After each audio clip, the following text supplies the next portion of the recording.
Alors aujourd'hui, on ne va pas raconter l'histoire de Mowgli. Je vais te raconter l'histoire du livre de la jungle. Alors parmi tous les livres de ma bibliothèque que j'ai décidé de résumer, et si tu vas sur la chaîne YouTube Active Worker, tu verras que les dernières vidéos c'est uniquement des résumés de livres puisque j'ai décidé de résumer tous mes livres. Ce livre, en fait finalement c'est un peu mon livre. Pourquoi? Parce que il a été créé à partir d'une campagne Kickstarter, donc c'est une campagne de crowdfunding où tu peux mettre de l'argent pour financer des projets. Et moi, tout simplement, un soir, alors que je rentrais un petit peu joyeux après une soirée avec certains camarades de ma boîte, et ben en fait, je tombe sur un email de Oussama Hamar qui suggère le lancement d'un livre sur typiquement le livre de la jungle, les meilleurs conseils de start-up. Pourquoi? Parce qu'en fait, Oussama Hamar, du coup, à travers The Family, il avait participé à la création de l'école Lyon, avec du coup notamment Annabelle Bignon, il me semble. Et en fait, c'est l'école des employés de start-up. Et dans cette école d'employés de start-up, ce qu'ils font, c'est qu'ils font venir plein d'experts des startups, donc plein de CEO pour partager en gros leur expérience, plein d'employés de startups pour partager leur expérience sur différents types de métiers, et également des conseils de mindset, etc. Et en fait, à chaque fois, ils ont une tradition, c'est qu'il y a des gens qui prennent des notes, et ils ont aussi des mini-projets, et parmi ces mini-projets, il y a des gens en gros qui se sont dit, tiens, si on lançait en gros un Kickstarter pour faire un livre à partir des notes qu'on prend de tous ces intervenants extrêmement intéressants. Et en fait, si tu me suis ou pas, sur cette chaîne, on parle de travail, de carrière active worker. Le concept, c'est justement de prendre toutes les ressources que tu vas trouver sur Internet d'un point de vue carrière, développement personnel, productivité, communication, et de les mettre à disposition des cadres, des salariés pour leur carrière. Et donc, quand j'ai lu ce mail d'Oussama Hamar, dont je suis un fan invétéré, et ben je me suis dit, en fait, ce projet, c'est exactement quelque chose que moi j'aurais pu pousser. Et donc, je me suis dit, je vais participer. J'ai regardé les différents lots qu'il y avait dans le Kickstarter, parce que en gros, quand tu fais du crowdfunding, il y a plusieurs lots. Et en gros, si tu mettais 1000 euros, tu avais droit à une copie dédicacée du livre, donc des auteurs. Younes Rabaoui et Annabelle Bignon, donc j'ai ma copie dédicacée. Tu avais droit à un saut en parachute et puis peut-être à un mug ou d'autres trucs, enfin bref. Toujours est-il que le saut en parachute, Younes me l'a proposé une fois, il se trouve que j'étais pas disponible et j'ai jamais pu le faire. Donc Younes, si tu regardes cette vidéo, l'invitation et que l'invitation tient toujours, je t'accompagnerai avec plaisir pour faire le fameux saut en parachute. Mais en tout cas, Younes m'a invité à manger une fois et il m'avait aussi invité à participer à la fameuse formation de Lyon où j'ai appris plein de choses, où j'ai fait des très belles rencontres et d'ailleurs je salue tous les gens que j'avais rencontrés à cette formation-là. Alors du coup, aujourd'hui, ce que je te propose, c'est simplement de te proposer un petit panorama de ce livre et puis de te présenter les différentes parties du livre. Alors concrètement, c'est un livre qui s'adresse d'abord aux employés de start-up, mais c'est très intéressant aussi pour les start-upers, les fondateurs qui sont un petit peu primo-founders, entre guillemets, les gens qui se lancent. Pourquoi? Parce que c'est un peu la promesse employeur que toute start-up doit avoir envers ses employés. Qu'est-ce que c'est qu'une promesse employeur? Une promesse employeur, en fait, c'est quand tu vas dans une entreprise, ce que l'entreprise te promet en termes d'expérience. Si tu vas chez EDF, l'entreprise EDF, elle te promet la sécurité de l'emploi, elle te promet un job spécifique en province potentiellement, avec une perspective à 10 ans, et les RH de EDF vont être capables de te dire exactement qu'est-ce que va être ton augmentation salariale dans les 10 ans qui arrivent et tu seras exactement capable de savoir comment te projeter. Dans une startup, c'est pas du tout ça la promesse employeur. La promesse employeur, ça va être de suivre des fondateurs qui sont souvent vus comme des héros à cause du storytelling qu'il y a dans la presse, des gens qui sont inspirants, qui ont une mission très forte. Donc tu vas avoir potentiellement énormément d'adrénaline dans une startup, tu vas avoir des métiers qui seront très différents, on va te demander d'être un petit peu couteau suisse.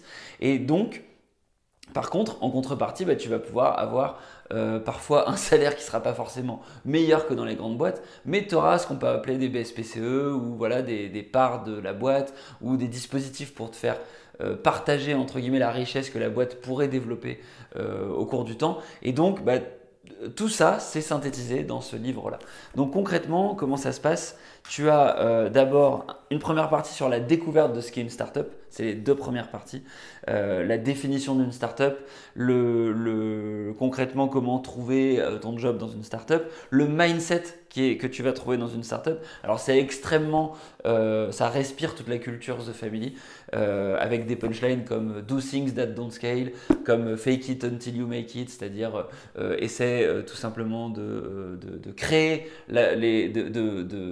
d'incarner la chose que tu veux créer avant même de le devenir. Le care aussi, la notion de care et d'expérience client pour faire la différence quand ton produit au début ne va pas répondre à toutes les exigences parce que justement tu es une startup, tu n'as pas forcément les moyens de tout faire.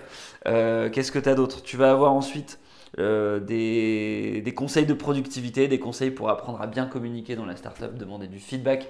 Parce que justement, quand tu arrives dans une startup, c'est une organisation qui n'est pas forcément bien structurée parce que par définition, elle est en recherche de business model. Donc, c'est une organisation qui ne sait pas exactement ce qu'elle vend ou en tout cas qui n'a pas trouvé la recette parfaite et qui est en train d'expérimenter, d'itérer et donc qui peut être avec une organisation, un management qui peut être en mouvement et donc il faut être capable de s'adapter à ça. Donc après avoir passé ces deux premières parties pour comprendre ce qu'est une startup, là tu vas avoir un panorama d'études de cas. C'est les fameuses notes que tu vas trouver en gros de conférences que tu vas trouver dans la formation Lyon et concrètement tu vas avoir un premier lot d'études de cas sur le métier des ops. Donc là c'est vraiment le métier autour de tout ce qui est opération avec du coup voilà, la notion de service client, la notion de customer success avec des témoignages de startups de Menu Next Door, de Nestor, de Save, Merci Andy, Capitaine Train.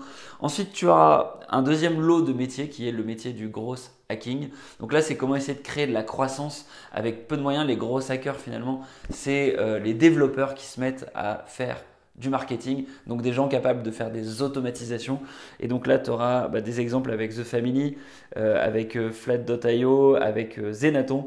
Et donc voilà, c'est des explications sur le SEO, Google Analytics, et aussi des explications sur la rédaction de contenu avec le Content Writer de The Family. Ensuite, tu as une partie sur les sales avec différents témoignages. Donc pareil, là, c'est le métier des vendeurs. Alors, c'est très orienté sales au sens startup, à savoir essayer de faire énormément d'emailing, essayer de créer des automatisations, tout en essayant de faire entre guillemets du smart calling ou du smart emailing. Alors moi, je suis un vendeur entre guillemets de la vieille école. Je suis toujours en entreprise dans une boîte de conseil et on fait du cold call. Le cold call est déconseillé dans ce bouquin-là. Donc je mets un bémol là-dessus parce que je pense que c'est une technique qui continue à être intéressante de nos jours et qui va continuer à être intéressante pendant longtemps, tout simplement parce que ça peut te permettre de générer énormément d'opportunités. D'ailleurs, je pense que c'est le point noir de ce chapitre-là. Et je peux en parler puisque finalement, c'est mon métier. Il n'y a pas assez d'insistance sur la notion de répétition, sur la notion en gros d'activité répétée. Typiquement, la vente, c'est évidemment, il faut un bon pitch, évidemment, il faut soigner son approche, évidemment, enfin voilà, il y a plein de fondamentaux sur tout ça. Mais la réalité, c'est que ce qui compte, c'est un métier de chiffres. Tu vas définir une activité de base, que ce soit envoyer des mails, faire des appels, etc. Cette activité de base, tu vas la répéter sur tes 50 semaines dans l'année. Elle va donner lieu à des opportunités et ces opportunités, il va falloir les closer. Et tout simplement, à un moment donné, il va falloir te faire un dashboard pour suivre tout ça et optimiser de semaine en semaine. Et voilà, la vente, c'est un peu comme le film, ce film qui se répète dont le nom m'échappe avec Tom Cruise où il répète la même scène pendant tout le film et il essaie d'optimiser à chaque fois. Et un vendeur c'est exactement ça. Chaque semaine en gros il revit la même chose, il repart de zéro et c'est un peu comme un jeu où tu as vie infinie. Chaque semaine tu recommences, chaque semaine tu t'améliores et du coup de semaine en semaine tu vas développer tes ventes. Donc ça c'est mon avis sur le chapitre vente que j'ai pas trouvé, il m'a manqué cet aspect là de répétition que j'ai pas trouvé de manière extrêmement détaillée. Et puis enfin il y a la partie, il y a deux métiers qui restent, les développeurs avec notamment des témoignages de Doctrine, de Chain Trust. Et puis enfin, dernier témoignage de métier, c'est sur la notion de product management. Je pense que c'est un des métiers les plus importants dans les métiers de start-up parce que le produit est au cœur de la start-up avec la notion, on retrouve des notions très basiques entre guillemets dans le monde des start-up, hein. La notion de MVP, des notions de design aussi, évidemment le design est super important. Et voilà. Et enfin, la dernière partie du livre, c'est une partie plutôt pour essayer de s'adapter à différents types de populations.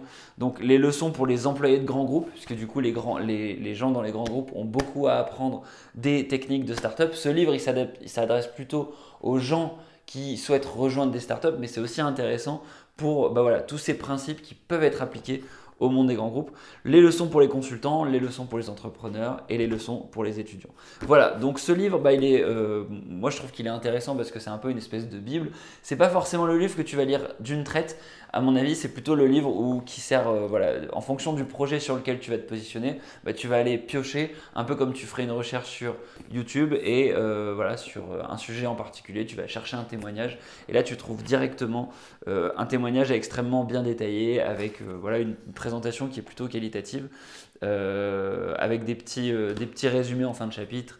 Et voilà. Donc, je salue à nouveau Younes et Annabelle et les remercie pour leur invitation lors de la formation de Lyon.